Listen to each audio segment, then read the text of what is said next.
trop. Là, on va aller plus rapidement. Bon, du coup, je sais que chacun de nous sait un peu ce de quoi on veut parler. C'est concernant les attaques qu'on a eues aujourd'hui, au fait. Et bon, moi aussi, j'ai appris ces trucs-là également comme vous. Et bon, c'est vrai qu'il y avait des tensions, il y avait des tensions qui se passaient. Et bon, c'est une chose que je suivais du coup, mais bon, je ne savais pas que ça allait s'accélérer très très vite. Et bon, chose que j'ai vue, moi, je regarde les infos et on va se baser uniquement sur ce qu'on a sur les infos. Et les infos nous disent que non, l'attaque, bon, principalement, c'est dû au fait qu'on veut empêcher au fait l'Iran de s'armer. Bon, je, bon, on n'est pas dans un débat. Bon, ça ne nous regarde pas. On n'est pas dans un débat. Nous, on est là juste pour voir les trucs et voir si on peut tirer profit de ça sur les marchés financiers. Et bon, il y a trucs, bon, les différents trucs même que j'ai eu à publier. Je ne sais pas si vous avez eu à lire un peu les différents trucs que j'ai publiés au fait dans le groupe. Ceux qui sont là normalement, je sais qu'ils ont eu à lire ça. Mais le principal truc, le truc qui, qui me, qui me parle ici, c'est que bon, là, au fait, c'est que bon, les États-Unis sont en train d'attaquer au fait des pays, au fait, bon, qui ont un peu une mainmise sur le pétrole. Je ne suis pas en train de dire que l'Iran n'est pas riche en pétrole. Bon, même s'ils ont du pétrole, ils ne sont pas riches en pétrole en tant que tel. Mais seulement que dans plusieurs de mes lives, j'ai eu à parler du quoi, du détroit d'Ormuz. Et je ne sais pas, pour une fois encore, je pense que j'ai eu à parler de ce détroit-là, du détroit d'Ormuz, où je vous disais que plus de combien, plus de 70%, 80% même du pétrole mondial passait par ce canal-là, en fait. Vous voyez un peu, et ce canal-là était sous contrôle, au fait, de l'IA. Et bon, contrôler un peu ce canal-là, c'est-à-dire que tu as une même mise, au fait, sur le trafic du pétrole. Et je pense que Trump est juste en train d'achever juste son programme en contrôlant le pétrole vénézuélien, chose que vous savez déjà, où on sait que bon, le Venezuela, c'est le pays qui le plus en pétrole, si on peut le dire, en matière de ressources, au fait, c'est-à-dire en ressources pétrolières. C'est pas exploité parce que on a déjà eu à discuter de ça, où je vous disais que la production chose, du pétrole du Venezuela, c'est seulement 1 million de barils, non, 1 million de barils, je ne sais plus c'est par quoi, comparé aux autres trucs où c'est très très bas au fait. C'est-à-dire que la production n'est pas ça. Même s'ils ont du pétrole, ils n'arrivent pas à produire, ils n'arrivent pas à extraire. Et contrôler ces ressources-là, ça revient à dire quoi? Contrôler au fait le pétrole chose. Le pétrole mondial, ça c'est un. Et contrôler ce canal-là également, ça revient à faire quoi? Bon, moi je ne parle pas des régimes tout, parce que ça c'est juste de la mascarade. Il y a un vrai but derrière, au fait. Quand on veut prendre un pouvoir et pouvoir mettre des gens qu'on veut le pouvoir, c'est que bon, il y a quelque chose derrière ça. Et ces trucs-là, c'est ça, c'est pouvoir contrôler ces ressources stratégiques-là qu'on voit, au fait. Parce que de nos jours, nous tous, on sait que non, le pétrole, c'est une source d'énergie où tout le monde, tout le monde utilise, au fait. Et là, bon,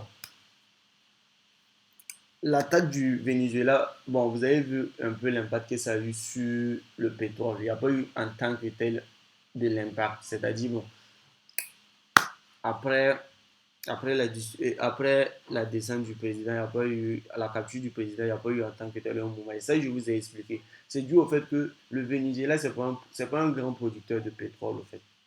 Ils ont du pétrole, mais ils ne produisent pas. Ce qui fait que non, leur production, ce qu'ils produisaient là, même si on arrête, au fait, ça influence pas la production mondiale, au fait. Parce que c'est même pas 1% au fait, du pétrole mondial, au fait, que leur production représente. Je parle pas de. Ils ont des ressources, mais en matière de production, ils n'ont pas de pouvoir, au fait. Mais là, on est dans un autre cas, au fait. On est dans un autre cas où, si jamais Si jamais les frappes qu'on a là, ça atteint cette zone-là, il faut savoir que le prix du pétrole il va exploser. Malade ou non. Le pétrole va s'envoler au fait. Et là, j'étais en train de voir le prix. Bon, je peux voir. D'abord, je suis biaisé d'abord parce que moi-même, je pense que le prix va monter. Du coup, quand j'analyse le marché, au fait, j'analyse avec ce biais-là. Je ne vois plus le biais baissier. Donc, il y a ça qui est là. Il faut savoir que quand vous analysez le marché, si vous avez déjà pris position, vous allez voir uniquement des trucs qui vont confirmer ce que vous pensez déjà. Est-ce que vous voyez un peu? Donc, il y a ça qui est là. Et du coup, moi, je vais pas, on va pas essayer de compliquer les trucs. C'est juste de trouver un truc qui est simple et pouvoir se positionner, en fait. Pouvoir se positionner. Il faut savoir que j'ai pris un SL. J'ai pris un SL la semaine passée parce que je pensais que, bon, le pétrole allait exploser, chose qui n'a pas eu lieu. Parce que, regardez un peu, j'avais tracé un peu cette résistance-là. Je pensais que c'était un peu cette zone-là. C'était un peu cette zone-là, je l'avais tracée au fait. Cette résistance que vous voyez là, je l'avais tracée au fait. Et j'étais entré au fait. Parce que pour moi, bon, le prix n'allait pas casser la zone. Chose qui, on a quand même pris un SL au fait. On a quand même pris un SL. Et là, je pense que la dynamique qu'on en a, elle est différente au fait. Parce que je suis toujours aussi. Ça, c'est juste un problème de timing, de positionnement. Pas pour me dire que bon, je me suis mal positionné, pas pour dire ça. Ça arrive au fait. Vous n'êtes pas débutant, vous savez. Ok. Mais là, moi, je suis toujours aussi au fait. Je suis toujours aussi. Je vois que le prix, il est venu, bon, il est venu liquider. C'est pas moi, je sais qu'il y a plein de personnes qui sont sorties ici. Et après, on voit qu'on a eu un push au fait. Et là, ça tombe bien parce que quand tu regardes, c'est du plus chartisme que là, j'utilise. Vous allez voir qu'ici, on a quoi? On a une impulsion. Et là, on a un sort de quoi? On a un sort de retracement. Là, on peut considérer ça comme un sort de retracement. Comme ça, pour aller, pour aller faire une autre impulsion, en fait.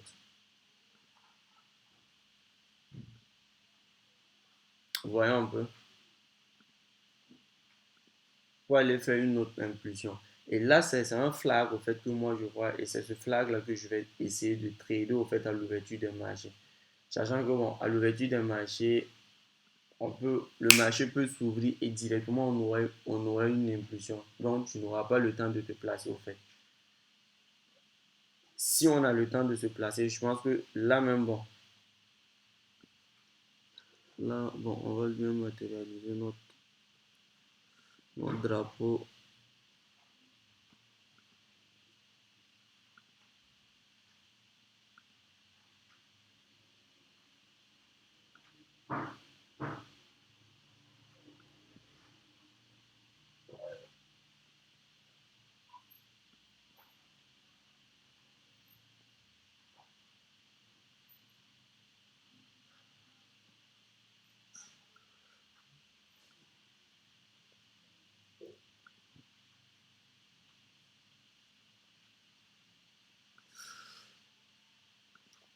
Là, je pense qu'on peut rentrer.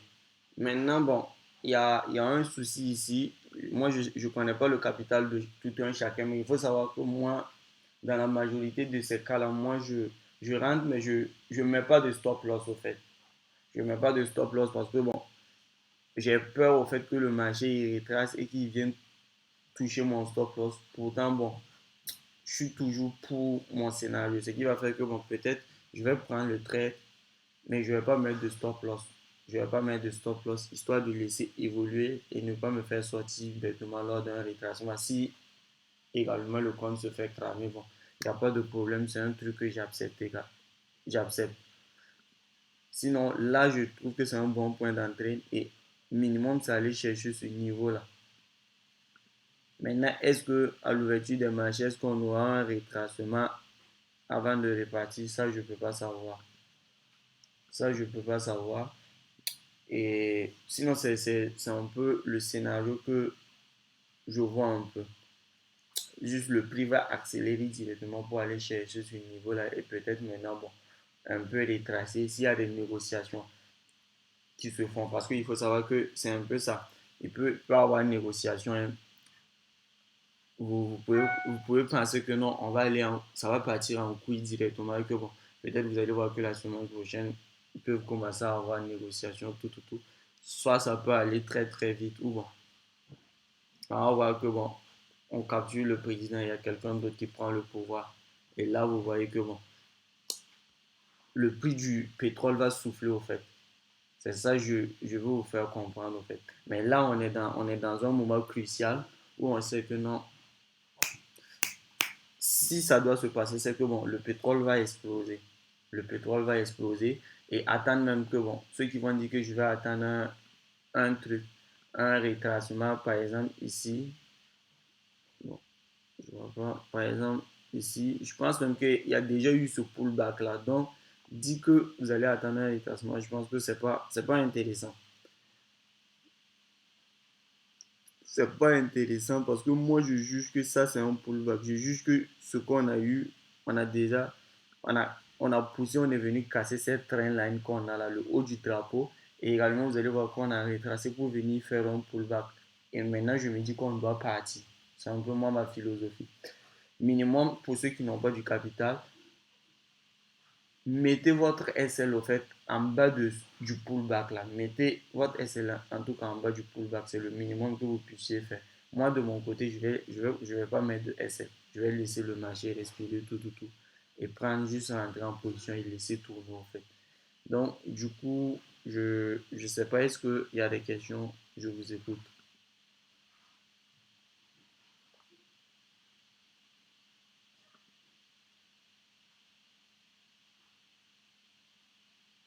Je vous écoute. Est-ce qu'il y a des questions?